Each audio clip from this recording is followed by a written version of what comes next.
Jerome Powell just blamed AI for the job market crisis, but he's got it completely backwards.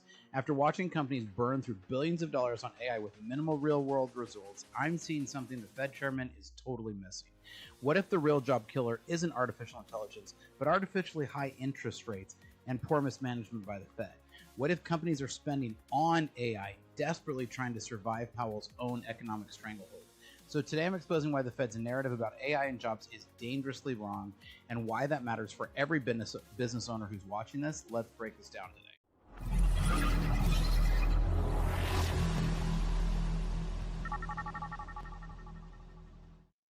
Welcome to Startup Hack. I'm Spencer, and here at Startup Hack, we love to build custom software solutions for companies. With a decade of executive leadership as a fractional CTO and 25 years of software development, I've mastered transforming tech teams and products. All right, the Fed chairman thinks AI is reshaping employment, but the data tells a completely different story. Companies aren't cutting jobs because AI is replacing them. They're cutting jobs because they can't afford the interest rates on their loans. So I want to break down the real economics behind the AI jobs myth. So let's jump in really quick here, because Powell has kept rates at a 23-year high while blaming technology for job loss. Classic misdirection from the monetary policy failures. Companies are laying off workers not because AI can do their jobs, but because borrowing costs make expansion absolutely impossible. Yale Budget Labs research, and I'm going to show you some of these articles and some of this research here, shows that AI adoption accounts for less than 5% of recent job market shifts. Small businesses can't access capital at these rates, forcing them to cut headcount regardless of technology. The correlation between rate hikes and job cuts is 10 times stronger than any AI implementation metric. So the Fed policy created the problem, and now they're pointing at robots to try to avoid accountability. So companies dropped $200 billion on AI last year, while actual productivity gains remain absolutely microscopic. The Fast Company report shows that ChatGPT mentions in job postings jumped 20-fold, but hiring didn't budge. So firms are spending on artificial intelligence infrastructure, not saving from workplace problems. So most AI investments are defensive moves. Companies terrified of being left behind, not confident in ROI. The money going into AI consulting, training, and infrastructure actually creates jobs temporarily. So we're witnessing a spending bubble, not an efficiency revolution. Now, as always, the best compliment you can give me is to leave a comment down below. So make sure you like and subscribe and leave a comment, because we read every single one of them. All right, let's jump over here to some of these articles really quick and take a look at these. So Jerome Powell is saying that AI hiring apocalypse is real. Job creation is pretty much near zero. Now, job creation is pretty much near zero because of his monetary policies, not because of AI. So it's funny to see him passing the buck here. Federal Reserve Chairman Jerome Powell drew a stark picture of a labor market that looks fine on the surface, 4.3 unemployment, solid consumer spending, but is quietly losing momentum underneath. Once you adjust for statistical overcounting and the payroll data, he says during a press conference, this was about a week ago, he said job creation is pretty much close to zero. He connected the slowdown, at least in part, to what CEOs are openly telling investors. AI allows them to do more with fewer people. Now, his data is totally off here. He noted a significant number of companies have recently announced layoffs or hiring pauses, with many of them explicitly citing AI as the reason. Now, let's talk about some of these, right? You've got Amazon, who laid off a bunch of people. It wasn't AI that was replacing the jobs. It was from COVID overspending still. So again, part of Jerome Powell's pump and dump on the economy here. Much of the time we're talking about AI and what it can do, Powell told reporters, we're watching that very closely. Now, the comments come as the Fed's cut interest rates by a quarter point to a range of 3.75 to 4. So they barely cut it 0.25%. This is after it's been sitting at a remarkably high point, the highest point over 23 years. Now, it's not the highest point, but it's the longest it's been at these points for 23 years, right? Now, he says the U.S. economy is still expanding at a moderate pace. So if that's the case, then actually start cutting rates. And right now, he is actually trying to say he's going to pump the brakes on the rate cuts, while others on the board are telling him he needs to. Now, AI isn't replacing jobs. AI spending is. So big, and this is by Fast Company, big spending on artificial intelligence puts pressures on jobs, as gloomy narratives about the future of work are ironically making new graduates less employable. So you want to go back and talk about Amazon, which is one of these companies he's pointing at that's done a lot of layoffs lately. It's because they're actually putting that spend into the CapEx for building out AI infrastructure instead of jobs. Now, so AI is not taking the jobs. The money they were spending on jobs is being replaced. Now, again, this is still actually from COVID overhiring, if you want my real opinion. So Fast Company says, are these bleak predictions finally coming true? ChatGPT turned 3 years old this month, and many think large language models will finally deliver on the promises. Now, that's not true because we know that LMs really are reaching their limitations. LMs can be used to write emails, reports, summarize documents, and otherwise do many of the tasks that managers are supposed to do. Other forms of generative AI can create images and videos for advertising or code for software. Now, we've talked lots about how well it can code for software, and I'm going to do a video recently about the tools that we're choosing here at Startup Hack to build with. Because as with every one of these jobs, AI is a tool. You should absolutely be using it. Is it going to replace developers? Absolutely not. We recently just started a new project with one of the teams.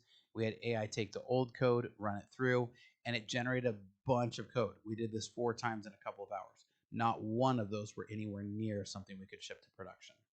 Now, from Amazon to General Motors to Booz Allen Hamilton, layoffs are announced are blame on AI. Amazon said it would cut 14,000 employees. UPS said it's reduced its management. But you see, all of this is management bloat that's being reduced. So this is just something that when you have a bunch of high-paid middle management, where are you going to cut? Not the individual contributors, the management, right? Now, yet we remain skeptical as the claim that AI is responsible for these layoffs. A recent MIT Media Lab found that 90% of generative AI pilot business projects were failing. Another survey by Atlassian, who does Jira and others, concluded that 96% of businesses have not seen dramatic improvements in organizational efficiency, innovation, or work quality. And so, still another study found that 40% of business people surveyed have received AI slop at work in the last month. And that's something we as developers see all the time. I was just talking about it, right? So, evaluating the impact of AI on the labor market. I want you guys to know I'm not just making this up, I'm getting a lot of people. While the occupational mix is changing more quickly than it has in the past, it's not a large difference in predicated of the widespread introduction of AI into the workforce, right? So basically, it's saying this is not going as far as they thought it was going to go, right? So we're definitely not seeing this massive overlay that they're saying they see. We plan on updating this analysis regularly moving forward to see how the impact is, right? So this is still not going as far as they thought it was going to go. Now, since ChatGPT launched, job openings are down 30%, while the stock market is up 70%. People are listing, cause and effect here. These two are not necessarily tied together. And I see this study and this report. Let's see if this one has the graph. Over and over again. This one doesn't have the graph. But I see this over and over again. But the reality of the matter is, at the same time that ChatGPT was launched was also when the Feds jacked interest rates. So the fact that everybody's saying that it's because of ChatGPT, well, has anyone noticed that ChatGPT has lost almost 50% of their usage over the last 3 months? So that still does these numbers still don't hold up. So the job market be a mess. Don't blame AI just yet. A new study by Yale and Brookings says the panic around artificial intelligence stealing jobs is overblown, but that might not be the case for long. So they're saying we might see something. These guys are saying we might, but they're saying the same. Now, same thing here. Don't blame AI for job loss. The white collar chill has more to do with the economy than with tech. So, folks, I'm not the only one saying this here. This is something we're seeing all over the place. Brookings Institute data demolishes Powell's narrative. AI job displacement remains theoretical, not practical. Their study tracked 50,000 companies. Those implementing AI actually hired more workers initially. Integration complexity requires armies of consultants, trainers, and maintenance staff. Real automation takes 5 to 10 years minimum to mature. We're barely in year 2 of this cycle. So meanwhile, high rates killed 40% of more jobs in construction and manufacturing where AI has zero presence. The Fed's looking at Silicon Valley press releases while ignoring Main Street economics. And this is just getting me warmed up on how I feel about the Fed. The economics piece nails it best. Don't blame AI for your job woes, right? Blame implementation costs nobody anticipated. Companies discovering that making AI work requires 3 times more human oversight than they planned.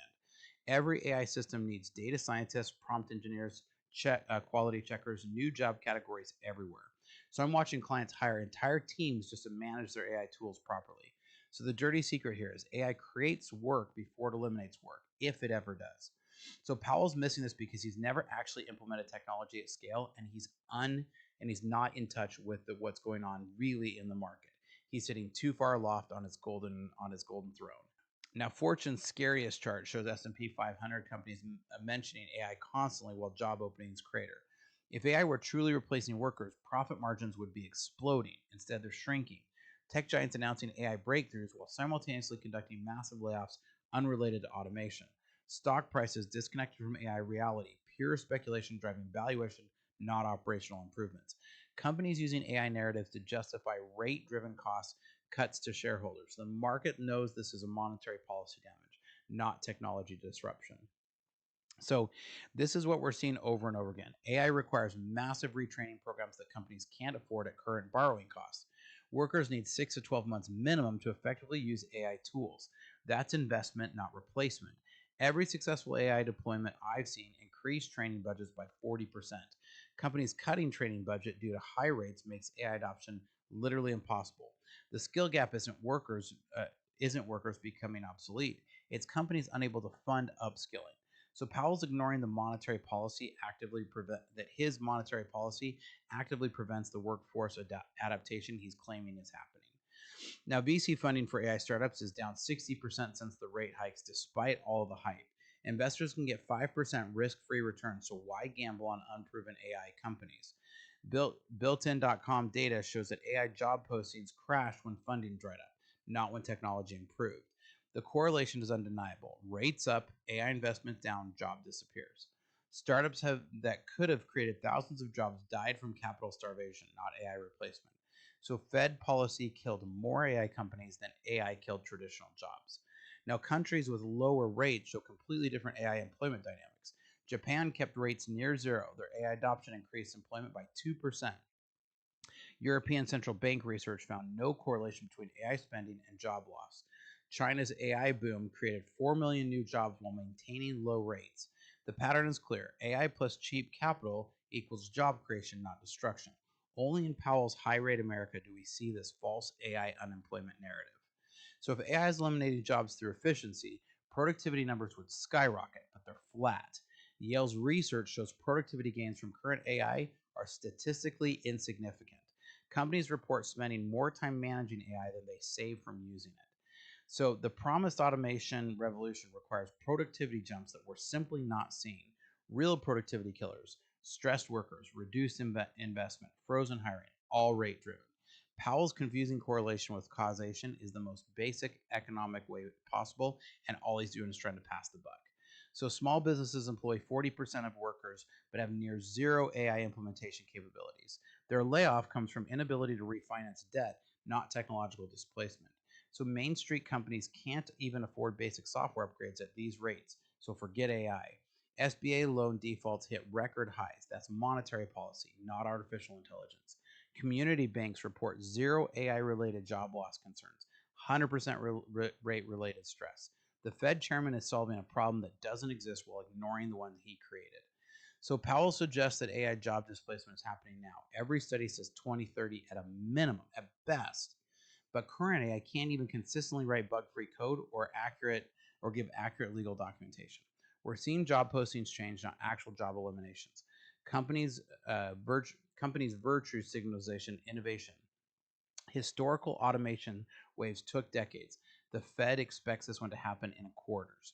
My 25 years in tech taught me that revolutionary changes happen slow, then suddenly. We're still in slow. Blaming future technology for present unemployment is either ignorance or intentional misdirection, and I'm worried more about the latter. Companies are hoarding cash at record levels. If AI worked, they'd be investing, not sitting. Labor force participation dropped because people can't afford to work at current wage levels compared to the living costs. The quit rate plummeted when rates rose. Workers are trapped, not being replaced by machines. Corporate debt servicing costs doubled, and that money came from payroll, not from AI savings. So economic growth stalled from monetary tightening while AI spending increased. Total contradiction here. So Powell created a job crisis with rate policy. He knew that he had to force us into a recession where jobs get hurt. Then he's going to blame the very technology companies who are desperately trying to buy to survive this. Now, I'm curious to hear what you guys' thoughts are. Do you think I'm off the mark? Leave your comments down below. What are your thoughts? Do you agree? Do you disagree? Here at Startup Pack, we love to build custom software solutions for companies. So check out startuphack.com if we can help out your company, especially if you need help connecting your systems. And here's some great information about our services. Hi, I'm Spencer, a fractional CTO. With over a decade of executive leadership and 25 years in software development, I've transformed technology teams and products for businesses just like yours. As your fractional CTO, you get the strategic guidance of a seasoned technology executive without the full-time commitment, perfect for companies ready to leverage cutting-edge technology without expanding headcount. My team at Startup Hack has already built advanced AI agents for small and medium businesses, automating complex workflows and delivering advanced ROI to human workflows. We specialize in creating custom software that connects your systems into a single coherent technology ecosystem. Our development approach focuses on tangible business outcomes. For one client, we developed AI-powered workflows that cut days off of human processes. For another company, by connecting multiple systems, we reduced processing time to increase their ROI by over 75%. We don't just write code, we architect solutions that scale. Whether you need cloud system architecture, data integration between legacy systems, or custom AI agents that automate your unique business processes, my team delivers results that exceed your expectations. Having led technology for a lot of companies and launched 7 successful brands of my own, I bring battle-tested expertise to your business challenges. Our specialty is turning technological complexity into business advantage. So if you're ready to harness the power of AI and custom software to drive your business forward, let's connect. Together, we'll build technology that doesn't just solve today's problems, it positions you for tomorrow's opportunities. Technology leadership, decades of experience, AI powered. Reach out today and we can help you. Check out startuphack.com/Spencer.